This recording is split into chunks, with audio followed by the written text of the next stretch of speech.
welcome into the very first episode of the Blindside Rugby podcast with me, your host, Chris Hutton.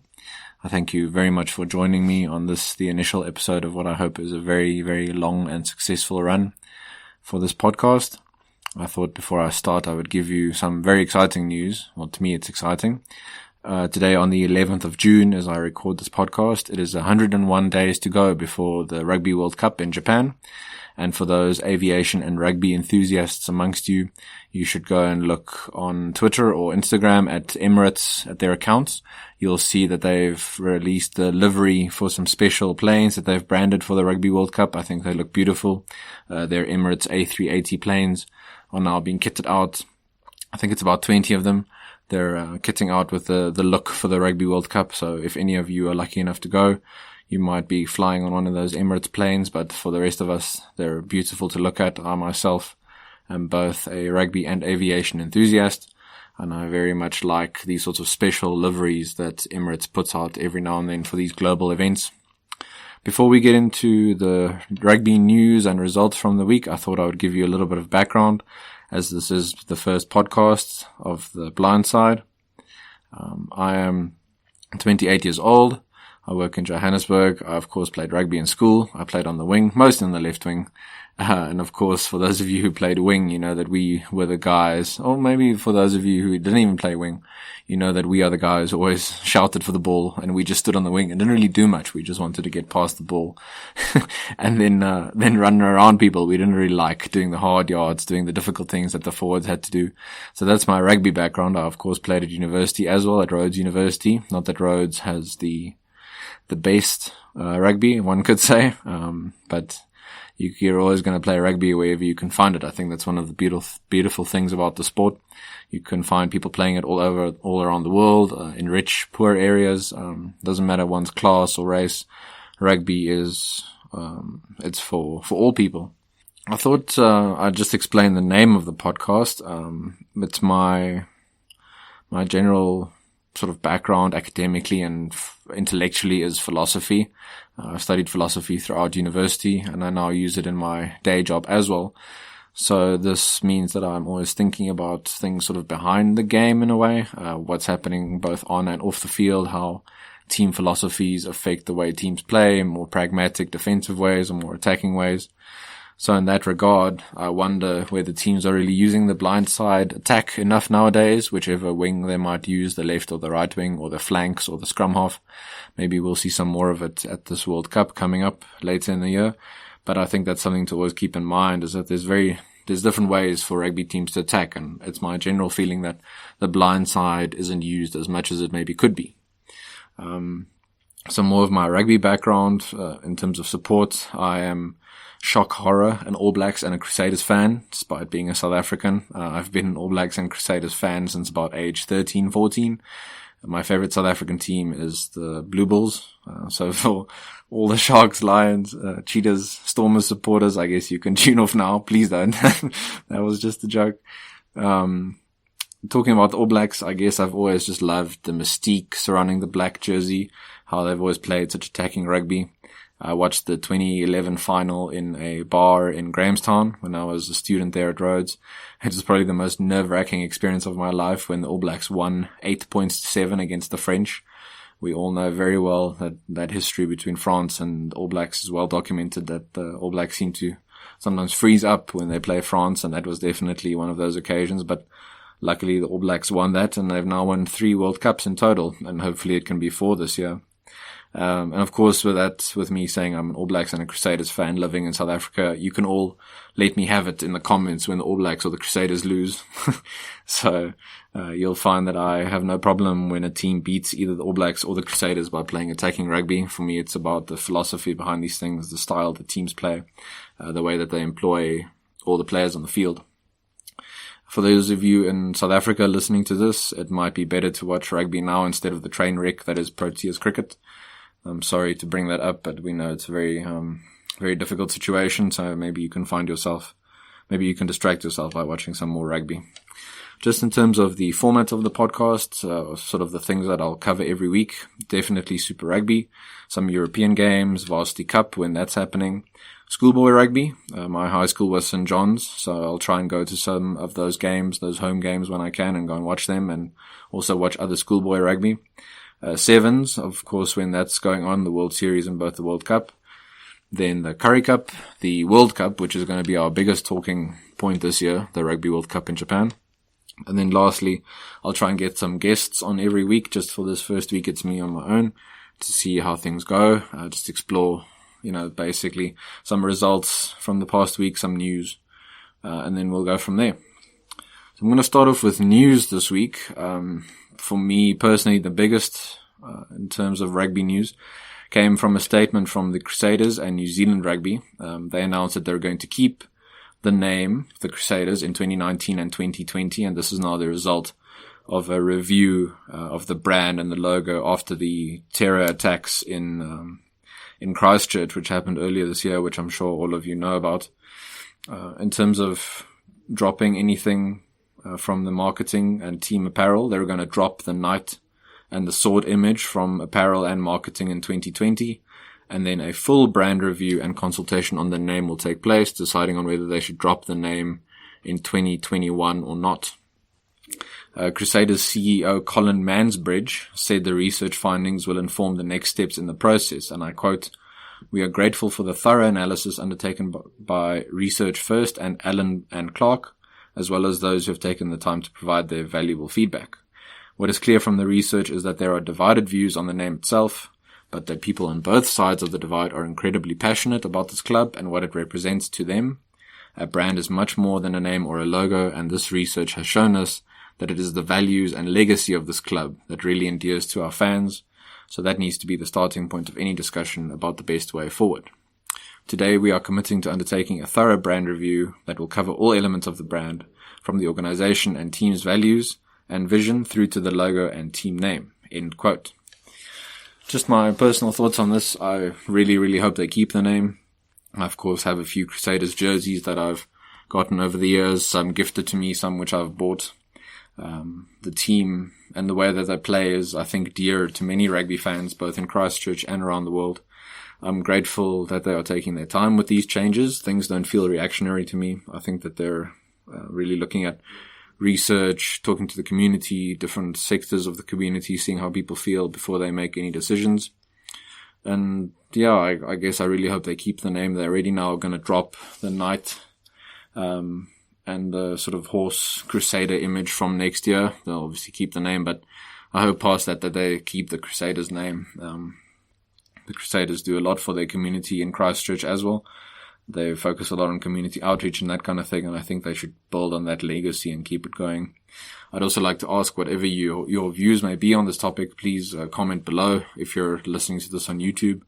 But please keep your comments as sensible and level-headed as possible so we can try and have sort of a good, wholesome debate around a pretty sensitive topic. Moving on to some more news, and this is for the South African rugby fans. South African Rugby announced a new contracting model. Rassie Erasmus, the coach of the Springboks, was at this press conference where they talked about different sort of aspects that they're now looking at.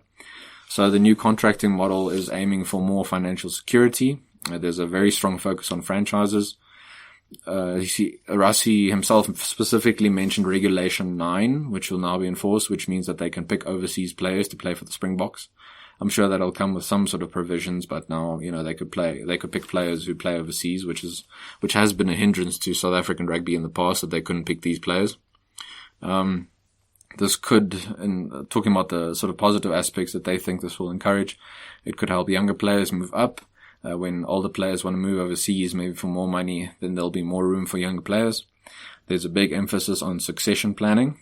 For example, talking about a player's contract before it's in its final year, so that they don't feel they're in a sort of panic situation where the player can negotiate very high pay and sort of has them in a corner. Now they feel that they can do these things more proactively and more long term. And then finally, there was a focus on spreading the risk. They used to just focus on something like 23, 25 players, but the net is much, much wider now. So maybe they feel they're spreading their risk. If players go overseas, they'll have more local players to pick from, and that kind of thing. And then just quickly, on transfers and player moves, Tavita Kurandrani, who plays for the Brumbies, and obviously the Wallabies, he could be moving to the Reds from Brisbane, along with Henry Spate. I think Henry Spate is guaranteed to go, and now there's talk that Kurandrani might also leave the Brumbies, which will be a big blow, I think, to them. Apparently there'll be some more news on this coming week. You might already know that news, depending on when you're listening to this podcast. Okay, so now we're going to get into the results from the last weekend's games. We're going to start with Super Rugby. In the first game of the weekend, the Highlanders and the Bulls played out to a 24-all draw in Dunedin. The Reds beat the Blues 29-28, ending the Blues' playoff season hopes, so that's one New Zealand team definitely out. The Crusaders finished off their season in style with a 66-0 drubbing of the Rebels at home, the Rebels being from Melbourne, Australia. Just some sad news on the Crusaders front. Ryan Crotty, one of my favorite players over the past few years, he converted his own try in his 150th and final regular season game for the franchise. Obviously, the Crusaders are going through the playoffs, so we'll see a lot more of him. Well, not a lot more, a few more games at least. So it's not his final game for the Crusaders, but I obviously hope that he can make it through the playoffs and then play for the All Blacks at the World Cup. And after that, he's moving to play for a club in Japan. So he's moving on from the Crusaders. He's endured many injuries over the last few years, but I think he's one of New Zealand rugby's classiest, most reliable players when on the field. He's very reliable. He can find a gap like no other player. He's very solid defensively, and it's going to be sad once he's gone. There'll be a big gap in midfield for the Crusaders and I think for the All Blacks. So the Crusaders, they've got a bye this coming weekend, the final round of regular season games, and then they're going to be in the playoffs. They're going to have home ground advantage throughout the playoffs. They're going to finish top of the combined log, and they can't be caught. So they're heavy favourites. They're the top seed, and it's going to be a huge challenge for any team to knock them off at home in the playoffs. So the challenge is there, and again, you all can let me have it when or if a team manages to beat them in Christchurch. And then just one last one on the Crusaders, Richie Mo'unga, who plays fly half for them, or first 5'8", for those in New Zealand. I think his game has developed very strongly in the last 2 seasons. I wonder if he's going to start for the All Blacks. It's probably going to be Beauden Barrett, but you would really like a player like Richie Mo'unga on the bench. He can kick so well. He keeps the fences guessing. He tackles really well. He kicks both for posts and for touch. And I think there should at least be some sort of discussion about him starting for the All Blacks, maybe in some of the sort of less important games in the World Cup, if you want to put it that way. Moving on to the next game, which was an Australian derby. The Waratahs lost to the Brumbies 24-35. The Waratahs were too slow to get into this game, and they left too much to do in the second half. There was a lot riding on this game for them, so I'm surprised they started so slowly. It was a bit odd to me. The Brumbies look relatively settled going into the playoffs, going into, what should be, they should hope a deep playoff run. I'm sure that they're going to try their best. They've had their early season wobbles, but they look probably the most settled of all the Australian teams. The Waratah season is pretty much over, unfortunately for them. Then moving on to a South African team, the Lions played the Hurricanes on Saturday. The Canes came away from Johannesburg with a bonus point win, 37-17, and they also were without Beauden Barrett. Nani Laumape was probably their standout player. I think the return of Ma'a Nonu to the Blues this year has pushed Laumape to develop his game. Obviously, he's under pressure from both Nonu and Sonny Bill Williams for that All Blacks midfield spot, but I think at this point you have to go with Laumape in midfield, or at least bring him on from the bench when opposition teams are tired, and he can be a very good impact player. I think that'll be great. On the Lions, they need a massive win against the Bulls this coming weekend to have any chance of making the playoffs, so they've really made things potentially very difficult for themselves. Moving on to the next game, the Stormers versus the Sunwolves. It was at times scrappy, but the Stormers did enough to win 31-18, and they've kept their playoff hopes alive. Not much to really say from that game. Next one, and final one for the weekend, the Jaguares versus the Sharks. The Jaguares from Argentina hosted the Sharks over there in Argentina. The Jaguares themselves have had a great season, I think. They'll have a home quarterfinal after they beat the Sharks 34 points to 7, which was a bonus point victory for them. possession was shared fairly equally, but the Jaguars, I think, used their opportunities to great effect. They were also rock solid on defense and really put pressure on the Sharks' breakdown. They employed an effective line rush defense with the outermost player trying to cut off the Sharks' attacks before the ball reached the wings. And the Sharks panicked most of the time. Their midfielders and fly half couldn't really get the ball out and recycle it very quickly. And then perhaps just a thought of mine, we might see Argentina employing a sort of rush defense from the outside in later in the year. We'll see how they try to stifle bigger teams like New Zealand and South Africa. Onto the standings for Super Rugby. In the New Zealand Conference, the Crusaders are on 58 points. They've obviously qualified and no one will catch them now, top of the overall log for the playoffs. Then we've got the Hurricanes on 49 points and they've got a wild card at this point. The Chiefs are on 31 points, the Highlanders on 31 and the Blues on 29. In the South African Conference, the Jaguars are on 46 points. They can't be overtaken now. They're going to win the South African Conference. The Bulls are on 36 points. They've got a wild card. The Lions on 35, also a wild card. Stormers 34 points, wild card. And Sharks 33 points, wild card. So the South African Conference is potentially crazy before this coming weekend. I would highly encourage you to try and watch all those games where South African teams are involved because they can all either still make the playoffs or drop out. There's a lot riding on these games for them, so it should be some really good, exciting rugby. And then finally, the Australian Conference, the Brumbies are on 43 points. The Rebels are on 34 points, also a wild card. Waratahs on 30, Reds on 28, and Sunwolves on 12. Okay, after the results, I'll try every week to give you guys a sort of my player of the week. And this week it's a bit of a toss-up between Nane Laumape and Richie Mo'unga. As I said, Laumape played really well for the Hurricanes, and I think he stepped up his game in general really, really well this season. But Mo'unga kicked 7 conversions in the Crusaders' win over the Rebels. He displayed some delightful touches. As I said, he's really good at running with the ball. He put in a few nice chip kicks for his players to chase onto. And I think his all-round game has just gone from strength to strength so far this year. So I really hope that we see him in a prominent role for the All Blacks. So my player of the week, I'll give it to Richie Mo'unga. My predictions for the coming week, I do play Super Brew, sort of, and I don't put any money on any betting, but just for fun. And I would advise you to not bet any money on my recommendations or even follow these maybe for your own Super Brew pools. Super Brew has messed with so many players this, I think this season Super Rugby has been up and down and all around. It's been a very interesting season. But my picks for this coming week, and it's the final week of Super Rugby, of the regular season, we've got the Highlanders versus the Waratahs. I've got the Highlanders by 7 points. Rebels versus Chiefs by 7. Jaguars versus Sunwolves. I've got the Jaguars by 10. Hurricanes versus Blues, Hurricanes by 10. Brumbies versus Reds, Brumbies by 10. Stormers versus Sharks, Sharks by 5. Bulls versus Lions, Lions by 5. So the Lions, Stormers and Rebels have their destiny in their own hands. If they all win, they're in the playoffs. So hopefully those teams will front up and we'll see some good rugby from them. Moving on to the top 14 in France, Toulouse beat La Rochelle by 20 points to 6. Cheslin Colby, for South African fans, you obviously know him. He plays for Toulouse. He scored a try and played really well, so he's going to feature in the final this coming Saturday. So you should all try and watch that.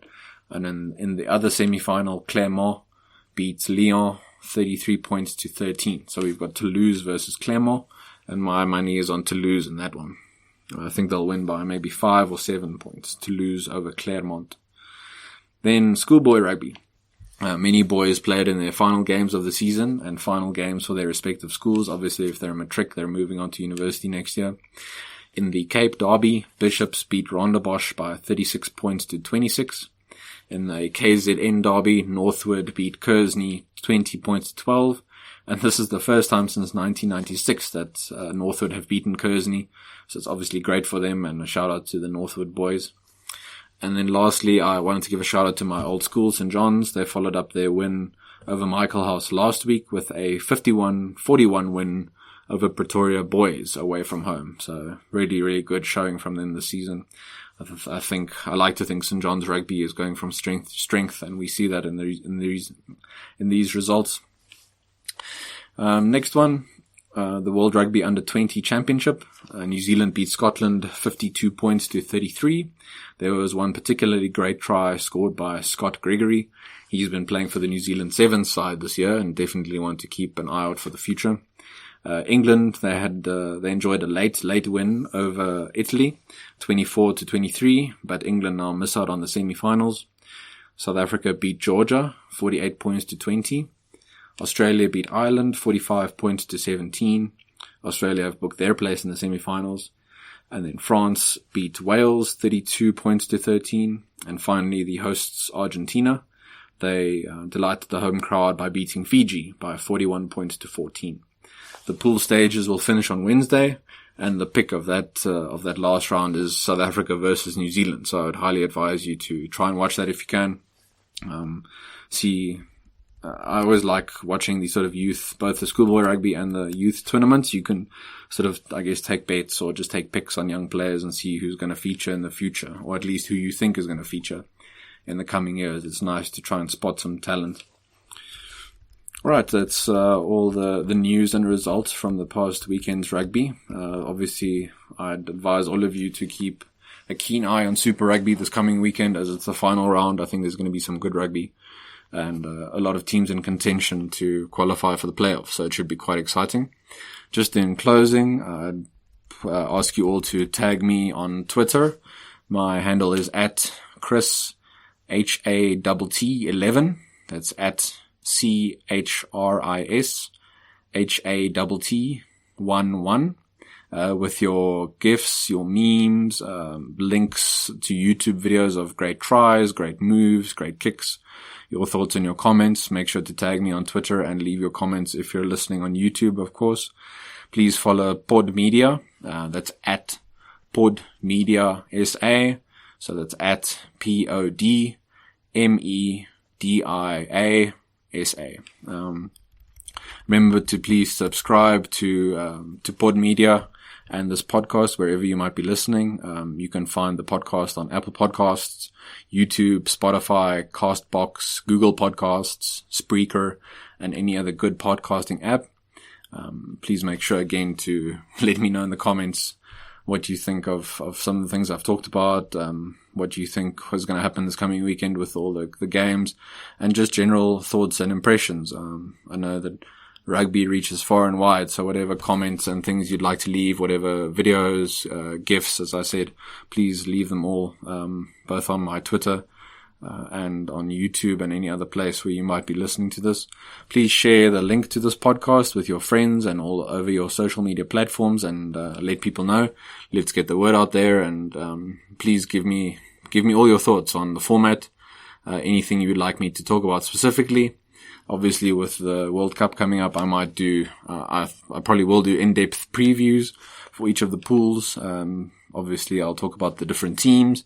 You all know that my favorite to win the World Cup is New Zealand, so I'll go in depth on them. I'll try and cover rugby from all around as best as I can. Obviously, my main interest is in Southern Hemisphere rugby and New Zealand specifically, but because I live in South Africa, I like to read as much about the local game here and get to know as many of the players and things going on in the background as possible.